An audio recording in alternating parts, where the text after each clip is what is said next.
Hello viewers, welcome to my YouTube channel. I am Shantanu. नमस्कार, आपका हार्दिक स्वागत है मेरे चैनल पे। मैं शांतनु। आज हम इस वीडियो में ऑनरेबल सुप्रीम कोर्ट द्वारा 7 अक्टूबर 2021 को decided case Satyendra Kumar until versus CBI and others पर चर्चा करेंगे, जो एक क्रिमिनल अपील थी। इस केस में ऑनरेबल सुप्रीम कोर्ट द्वारा इम्पोर्टेंट गाइडलाइन दी गई है।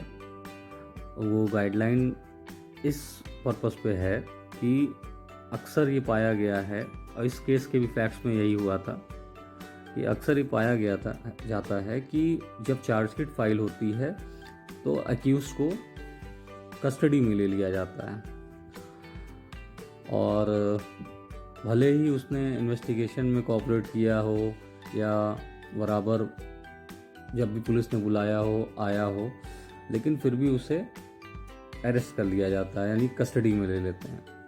तो इसी पे ऑनरेबल सुप्रीम कोर्ट ने Satyendra Kumar until versus CBI and others पर गाइडलाइन इशू की।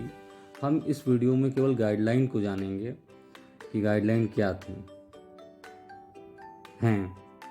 तो उन्हीं गाइडलाइंस के बारे में हम जानेंगे कि ऑनरेबल सुप्रीम कोर्ट ने क्या गाइडलाइंस इशू की है। उसे कैटेगरीज में बांट के उन्होंने बताया है इस केस में, और क्या रिक्वेस्ट है उसकी कि कब ये अप्लाई करेगा या कब नहीं करेगा, ये भी उन्होंने बताया है। ऑनरेबल सुप्रीम कोर्ट द्वारा इसमें केस में बताया गया है।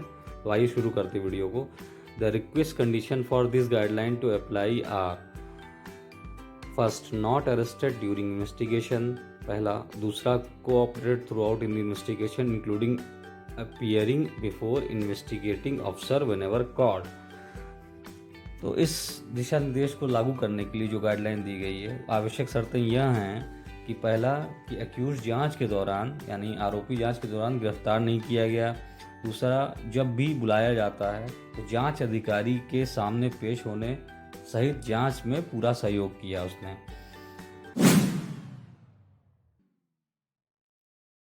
तो जो गाइडलाइंस हैं कैटेगरी में जो बांटी गई, तो category A B C D किया गया है। तो ए में क्या कह रहा है?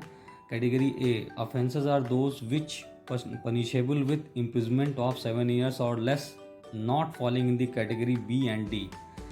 This category deals with both police cases and complaint cases. दोनों पे अप्लाई करेगी, पुलिस केसेस पे भी और कंप्लेन केस पे भी। तो श्रेणी ए में यानी कैटेगरी ए में ऐसे अपराध हैं जो 7 साल या उससे कम के कारावास से दंडनीय हैं, और जो श्रेणी बी और डी में नहीं आते हैं। यह श्रेणी पुलिस मामलों पर और शिकायत यानी कंप्लेंट केसेस वाले मामलों दोनों से संबंधित है। अब इस कैटेगरी के लिए निम्नलिखित दिशा निर्देश जारी किए गए हैं। The following guidelines are issued for this category after filing of chargesheet और कंप्लेंट टेकिंग ऑफ कॉग्निजेंस। आरोप पत्र दाखिल करने या शिकायत का संज्ञान लेने के बाद पहला, ordinary summons at the first instant oblique including permitting appearance through lawyer. पहली बार में सामान्य सम्मन या वकील के माध्यम से पेश होने की अनुमति सहित दिया जाएगा, एक्यूज को भेजा जाएगा अगर वो 2 रिक्वेस्ट कंडीशन को पूरा कर रहा है तो पहली बार। दूसरा, if such an accused does not appear despite service of summons, then bailable warrant for physical appearance may be issued.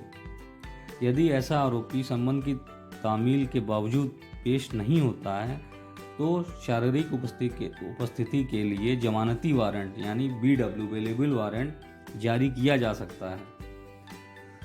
Third condition ये गाइडलाइन है कि NBW on failure to appear despite issuance of bailable warrant.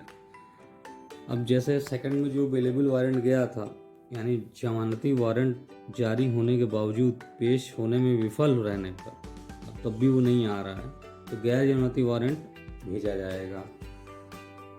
D, NBW may be cancelled or converted into a bailable warrant oblique summons without insisting physical appearance of the accused if such an application is moved on behalf of the accused before execution of the NBW on an undertaking of the accused to appear physically on the next date of hearing. NBW को cancel भी किया जा सकता है या आरोपी की शारीरिक उपस्थिति पर जोर दिए बिना जमानती वारंट सम्मन में परिवर्तित किया जा सकता है यदि ऐसा आवेदन एनबीडब्ल्यू के निष्पादन से पहले अभियुक्त की ओर से उपस्थित होने के लिए किया जाता है। यानी जो नेक्स्ट हियरिंग की डेट हो उसके पहले वो अगर दे देता है आगे कि नहीं मैं अपीयर होऊंगा, जो डेट है उस डेट पे अपीयर हो जाऊंगा, तो फिर जो नॉन अवेलेबल वारंट है उसको अवेलेबल वारंट में या समन्स में कन्वर्ट किया जा सकता है। अब फोर्थ कंडीशन जो है, फोर्थ गाइडलाइन कैटेगरी ए की, कि bail application of such accused on appearance may be decided without the accused being taken in physical custody और by granting interim bail till the bail application is decided. यानी अगर bail application accused ने जिसने investigation में जो request थी, 2 request उसको पूरा किया है और फिर बेल एप्लीकेशन अप्लाई कर रहा है वो, तो उसको इंटरिम बेल भी में रखा जाएगा जब तक कि बेल उसकी नहीं डिसाइड हो जाती है, बिना उसको फिजिकल कस्टडी में लिए हुए एक्यूज को। तो ये कैटेगरी ए की गाइडलाइंस थी। अब कैटेगरी बी में कौन से ऑफेंसेस आ रहे हैं? Offences are those which are punishable with death, imprisonment for life और imprisonment for more than 7 years. यानी हीनियस क्राइम, जघन्य अपराध जो होते हैं, जो 7 साल से अधिक सजा वाले हैं, वो कैटेगरी बी में आते हैं। अब इसमें क्या, economic offences not covered by special acts are category D. Economic offences जो होते हैं जो स्पेशल एक्ट में नहीं कवर करते उनको कैटेगरी डी में रखा गया है। तो अब इसमें कह रहा है कि for these offences on appearance of the accused in court pursuant to the process issued bail application be decided on merit. अब इसमें जो हीनियस होंगे या इकोनॉमिक ऑफेंसेस जो नहीं कवर कर रहे हैं स्पेशल एक्ट में जो डी में है, तो इन दोनों में क्या होगा कि जो उसने बेल एप्लीकेशन जो भी दी है वो मेरिट पे डिसाइड की जाएगी। तो ये आपका कैटेगरी बी और डी है। तो अब आइए कैटेगरी सी को भी देख लेते हैं, क्योंकि ए बी डी तो हम लोगों ने जान लिया कि क्या गाइडलाइन है इसकी कैटेगरी में। अब कैटेगरी सी में क्या कह रहा है, तो कैटेगरी सी को भी जान लेते हैं। आइए, कैटेगरी सी में जो ऑफेंसेस आ रहे हैं, जो जिसमें कड़े प्रावधान दिए गए हैं, जो इन एक्टों में जो इसमें एक्ट बताए जा रहे हैं, नार्कोटिक ड्रग्स एक्ट में सेक्शन 37 में जो दिए गए हैं, या prevention of money laundering act में जो सेक्शन 45 में बताए गए हैं, या UAPA यानी अनलॉफुल एक्टिविटीज़ प्रिवेंशन एक्ट में जिसमें सेक्शन 43D5 सबसेक्शन में बताए गए हैं, या कंपनीज़ एक्ट के सेक्शन 212(6) में जो बताए गए हैं, कड़े प्रावधान दिए गए हैं कि नहीं इसमें बेल नहीं होगी या दी जाएगी कि नहीं दी जाएगी, जो स्पेशली दिए हैं वो कवर करते हैं कैटेगरी सी में। अब इसमें जो गाइडलाइन दी गई है सी में, तो गाइडलाइन तो सेम दी गई है कैटेगरी बी और डी की तरह, लेकिन वही अप्लाई करेगी, लेकिन एक एडिशनल कंडीशन के साथ। यानी ये जो कंडीशन ऊपर जो सेक्शंस में दी गई हैं, जो कड़े प्रावधान दिए गए, इसके साथ अप्लाई करेगी।